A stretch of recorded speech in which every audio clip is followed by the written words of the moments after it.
우리에게 주신 하나님의 말씀은 마가복음 12장 41절부터 44절까지 말씀입니다. 이제 봉독하겠습니다. 예수께서 연복궤를 대하여 앉으사 무리의 연복궤에 돈 넣는 것을 보실세. 여러 부자는 많이 넣는데 한 가난한 과부는 와서 2렙돈 곧 한 고드란트를 넣는지라. 예수께서 제자들을 불러다가 이르시되 내가 진실로 너희에게 이르노니 이 가난한 과부는 연복궤에 넣는 모든 사람보다 많이 넣었도다. 저희는 다 그 풍족한 중에서 넣었거니와 이 과부는 그 구차한 중에서 자기 모든 소유 곧 생활비 전부를 넣었느니라 하셨더라. 아멘. 여러분, 오늘 제가 영화 이야기를 좀 하려고 그럽니다.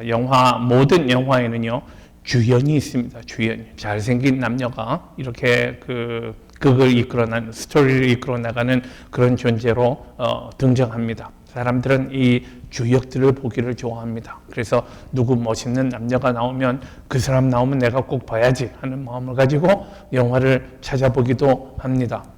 근데 영화에는요 이런 주연만 있는 것 아니고요, 그 사람을 보조하는 사람들도 있습니다.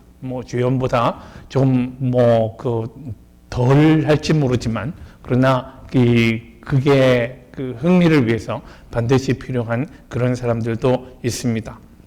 또 그 외에는요, 영화나 드라마에 등장하는 수많은 사람들을 여러분 보셨을 것입니다. 우리가 기억하지 못하는 수많은 사람들이 아무도 관심 갖지 않고요, 별로 뛰어나 보이지 않고 별로 기억에 남지 않는 수많은 사람들이 있습니다. 우린 그 사람들을 단역이라고 그렇게 부릅니다. 엑스트라 혹은 단역이라고 부릅니다. 기억할 이유가 없으니까 단역이죠. 그런 존재들이요. 그런데 오늘 본문은요, 특별히 주역들 아니고 단역처럼 보이는 그런 사람들에 관해서 대단히 중요한 교훈을 우리에게 던지고 있다 생각합니다. 그런데 영화뿐 아니라 우리 곰곰 생각해 보면 우리 인생이 그런 것 같아요. 우리 어딜 가나 주연 같은 사람들이 있습니다. 어떤 모임을 가든지 주연같이 빛나고요, 또 화제를 몰고 다니는 사람들이 있습니다. 그가 있는 곳에 모든 사람들이 다들 모여들어서 같이 이야기하고 인사하고 웃고 또 한 번이라도 눈이라도 맞추려고 하는 그런 멋있는 사람들이 있습니다. 많은 사람들에게 화려하게 조명받는 사람들이요. 그러나 그 반대의 경우도 있습니다. 누가 왔는지 안 왔는지 아무도 관심 기울이지 않는 그런 사람들도 있습니다. 영화의 단역 같은 사람들이 우리들 인생사에 얼마든지 존재합니다. 학교에서도 직장에서도 또는 우리가 참석하는 어떤 모임에도 이런 사람들은 존재합니다. 오늘 본문은 예루살렘 성전에서 일어난 일들을 보여주고 있습니다. 예루살렘 성전, 여러분 그림을 통해서 보셨겠지만 예루살렘 성전이 있으면요, 그 주변에 울타리가 있습니다. 울타리가 몇 개가 있고요, 그 다음에 큰 성전 벽이 있습니다. 그래서 그걸 통해서 성전 내부와 외부가 이제 구별이 되는 거죠. 근데 성전 뜰에요, 4개의 뜰이 있습니다. 이방인의 뜰이라는 게 있고요, 제일 바깥에 이방인들도 갈 수 있는 곳. 그러나 이방인은 더 이상 들어갈 수 없는 이제 하나의 경계가 있습니다. 그것은 여인의 뜰이요. 여인의 뜰이라고. 자, 이방인 다음에 여인의 뜰이 있습니다. 그 다음에 그 여인들까지는 들어갈 수 있는데 여인들은 더 이상 들어갈 수 없는 뜰이 있습니다. 코트요. 이 뜰은 이스라엘의 뜰이라고 불리우는 곳입니다. 이스라엘의 뜰은 남자들까지만 들어갈 수 있는 뜰입니다.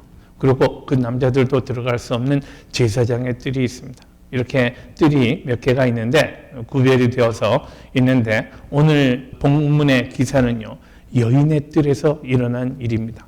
여인의 뜰에는요, 헌금함이 놓여져 있었다고 합니다. 모두 13개의 헌물함이, 헌금함이 있었습니다.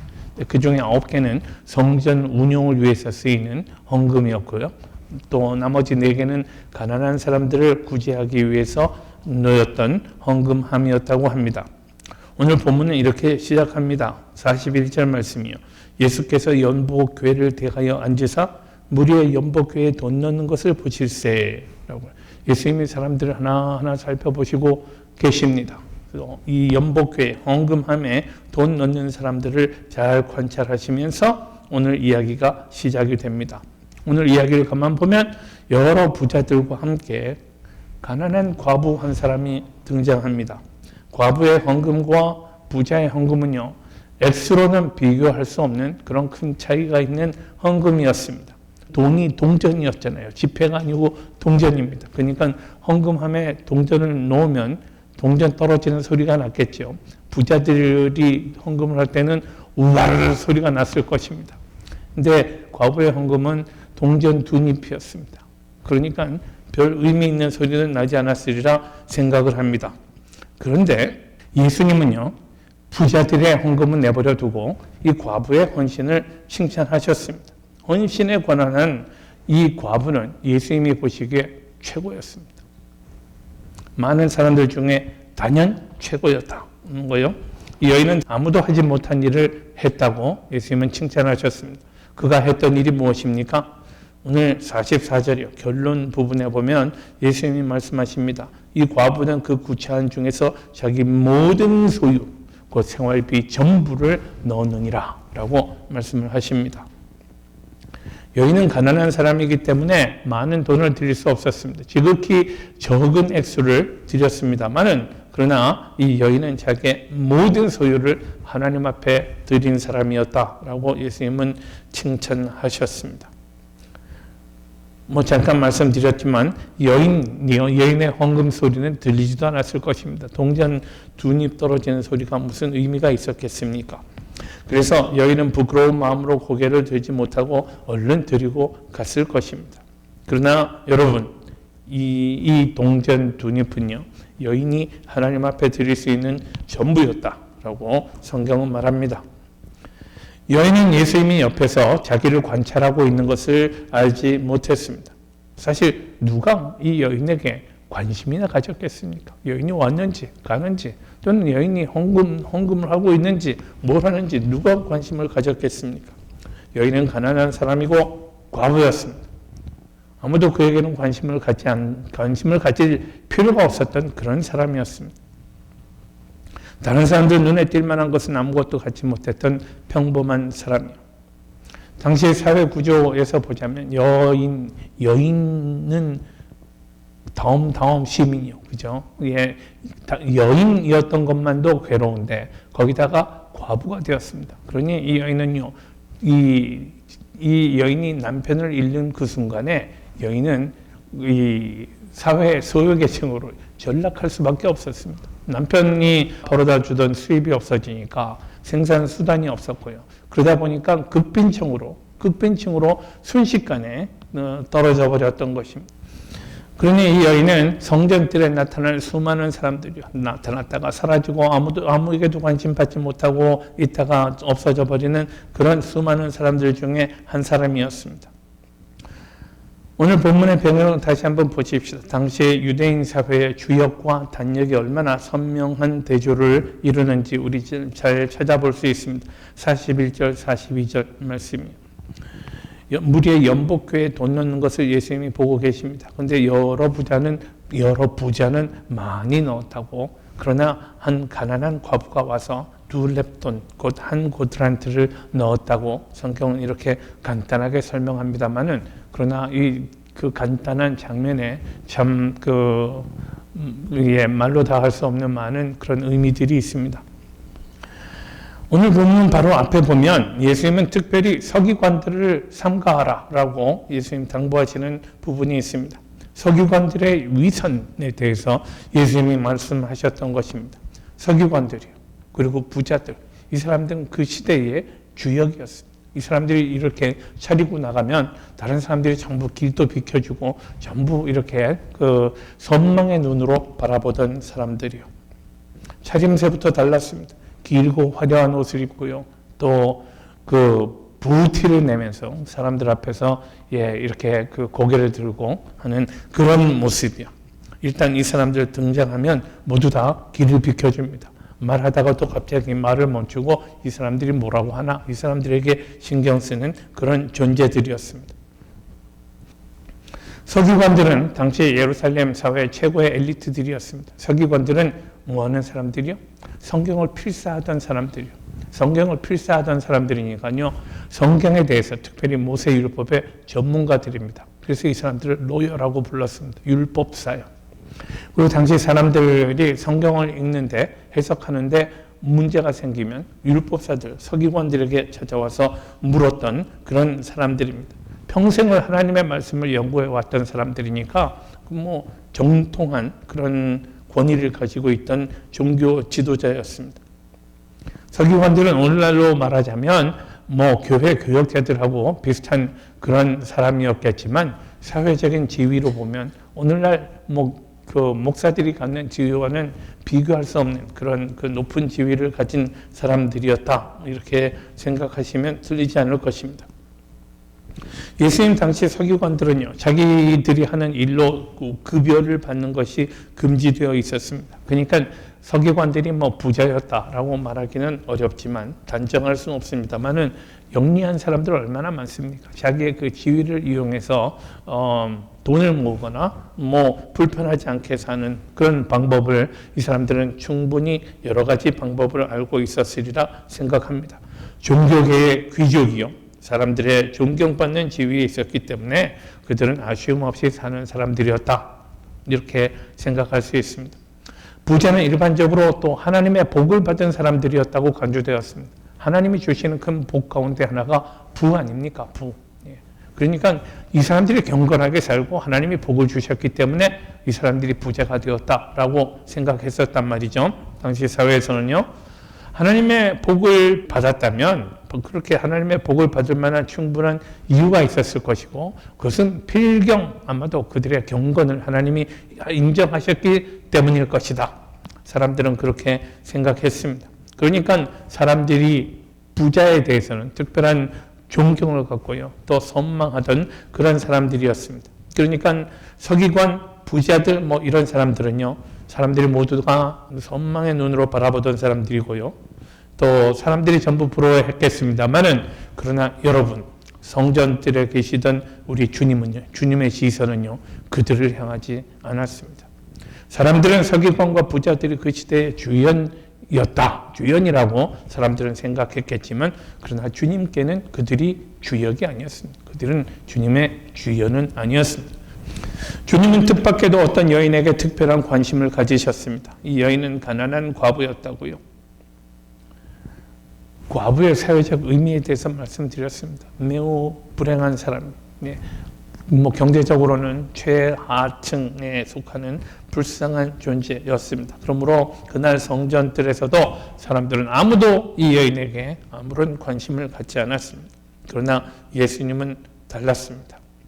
예수님은 이 여인이 성전으로 들어와서 연복궤에 2렙돈 넣는 것을 지켜보셨습니다. 렙돈이 어느 정도의 값어치를 가지는 것이냐 하면 당시 여러분 예수님 당시에 일당이 데나리온이라고 그랬습니다. 원 데나리온.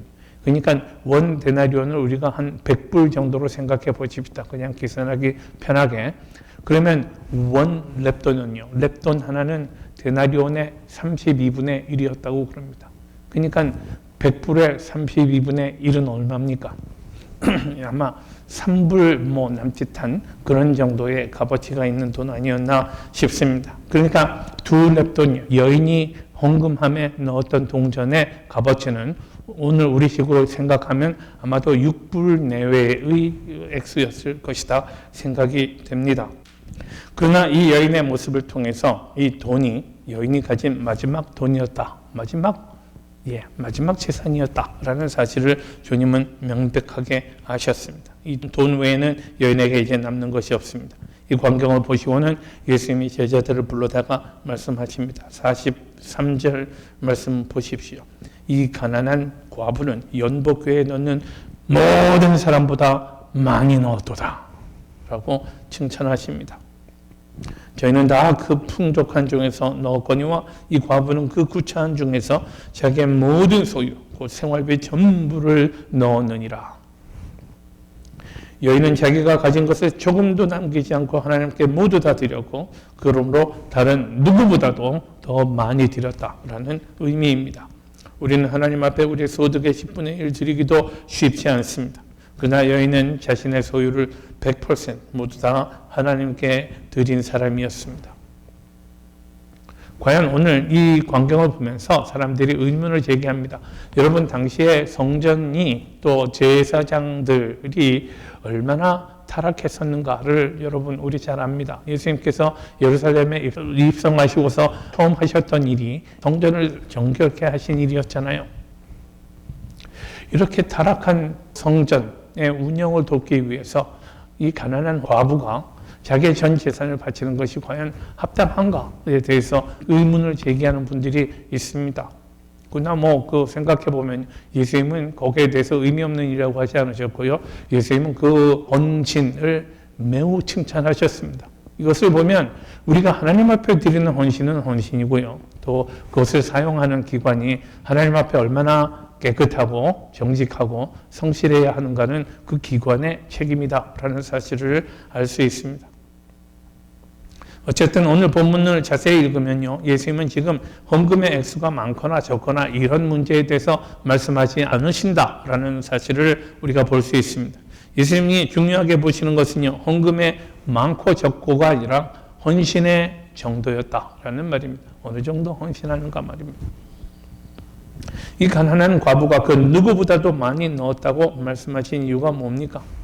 그것은 이 여인의 헌신이 말로만 주여 주여 하는 것 아니라 자기의 전 삶을, 모든 삶을 하나님 앞에 드리는 헌신이었기 때문입니다. 결국 서기관들이요, 또 부자들의 헌금과 이 여인의 헌금의 차이는 뭡니까? 명목적인 헌신과 실질적인 헌신이요. 그런 차이가 있습니다. 이 사람들의 명목적인 많은 것 중에 조금 넣은 것과 자기 많지 않은 중에 모두를 드린 것과는 이렇게 엄청난 차이가 있지 않습니까? 이리저리 계산해보고 적당히 체면을 세우는 그런 정도가 아니라 자기 것에 대해서 생각하지 않고 하나님 나라를 위해서 자기의 모든 것을 드리는 그런 헌신을 주님은 말씀하십니다.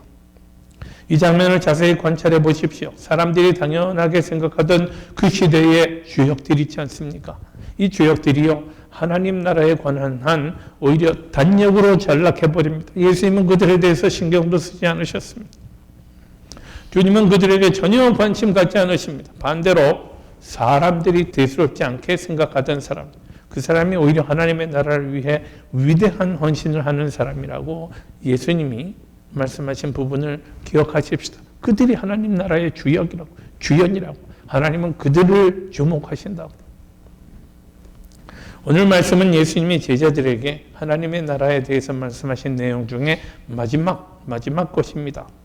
하나님의 나라는 예수님 말씀하시기를 가장 먼저 된 자가 나중되는 그런 곳이다 라고 말씀합니다. 그죠? 하나님의 나라는 큰 자가 작은 자를 섬기는 곳이다 라고도 말씀하셨습니다. 하나님의 나라는 지극히 천하고 작은 사람에게 베푼 사랑, 그것이 곧 그리스도 자신에게, 우리 주님에게 베푼 사랑이다라는 말씀으로도 해 주셨던 적이 있습니다. 이런 주님의 가르침을 기억해 보십시오. 그리고 오늘 가난한 과부에 관한 이런 말씀은 천국에 대한 가르침 중에 완결편이었다 생각합니다. 헌신이요, 헌신. 하나님을 어떻게 사랑하고 그분을 높이는가? 하나님 앞에 어떻게 나의 정성을 드리고 내 몸을 하나님께 드리는가? 이 교훈을 주셨던 시점을 한번 생각해 보십시오. 주님은 이제 고난을 받으시던 주간의 화요일에 예루살렘 성전에서 이 말씀을 하셨습니다. 이제 성전에서 나오면 예수님의 공생애는 끝이 납니다. 이제부터는 그리고 이제 예수님은 제자들과 함께 시간을 가지실 것이었습니다. 사흘 후면 죽으십니다. 이제 사흘 후에는 예수님이 당신이 손안에 가지고 있던 2개의 동전을, 당신의 전 생명을 하나님 앞에 바치게 될 것이었습니다. 저는 바로 이런 이유에서 예수님이 그 과부를 주목하게 되었다고 생각합니다. 예수님은 스스로의 모습을 이 과부에게서 발견하신 것 아닌가 생각합니다. 그 동전이 과부에게는 마지막 남은 전 재산이었습니다. 예수님도 이제 마지막 남은 가장 귀한 당신의 생명을 사람들을 위해서 바치실 것입니다. 그 과부는 자신의 삶을 부패한 성전이요, 시원찮은 성전을 위해서 바쳤습니다.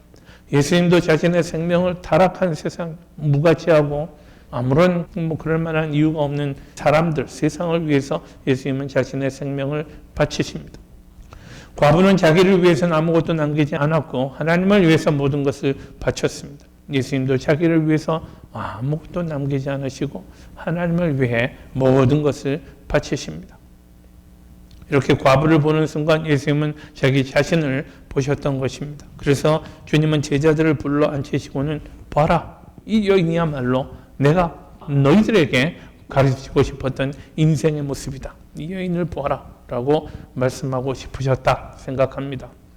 이날의 성전 모습을 다시 한번 마음속에 그려보십시오. 수많은 사람들이 오고 갑니다. 많은 사람들이 이런저런 에피소드를 만들어가면서 그 자리에 함께 했습니다. 근데 여러분, 예수님이 지금 이 많은 사람들 가운데 어디 계시냐고 한번 사람들이 예수님을 찾아보라 라고 질문을 한다면 여러분은 쉽게 대답할 수 있으실까요? 지금 성전뜰에 수많은 사람들이 모여 있습니다. 많은 주연급들이 등장합니다. 율법 박사들이 있습니다. 제사장도 지나갑니다. 바리새파들, 사람들, 유명한 사람들 다 이쪽 저쪽에 있습니다. 사회적으로 존경받는 많은 사람들이 보입니다. 높은 사람들도 있습니다. 물론 한편 구석에 웅크리고 서 있는 이 과부의 모습도 있습니다. 이 그림 속에 예수님은 어디 계신다고 생각하세요? 혹시 가장 화려하고 멋진 사람들 틈에서 환한 모습으로 웃고 계시는 예수님을 여러분 만날 것이라고 생각하는가요? 그러나 이런 우리들의 짐작에 대해서 예수님은 뜻밖에도 말씀하십니다. 아니다. 내가 그 자리에 있는 것 아니다. 나는 그런 곳에 있지 않다. 라고 말씀하십니다. 이 여인이야말로 나의 모습이다. 말씀합니다. 예수께서는 자기의 것이라고는 한 푼도 남김없이 하나님께 바쳐버린 그 과부가 바로 자신의 모습이라고 말씀하십니다. 사랑하는 교우 여러분, 이제 남들이 자랑스럽게 동전을 쏟아넣던 헌금함에 달랑 동전 2개를 넣었던 이 과부를 항상 우리가 기억할 수 있기를 바랍니다. 사람들 눈에 화려하게 비치는 주역, 그런 주역 아니면 어떻습니까? 사람들이 우리에게 관심 가지고 쳐다보지 않으면 어떻습니까? 사람들 눈에 인정받기보다 주께 인정받는 것이 훨씬 더 귀하고 감사한 일 아닙니까? 여인은요, 아무 의식하지 못하고 주님께서 자기를 지켜보시는 것에 대해서 알지 못하고 다만 자기 최선의 헌신을 드렸습니다.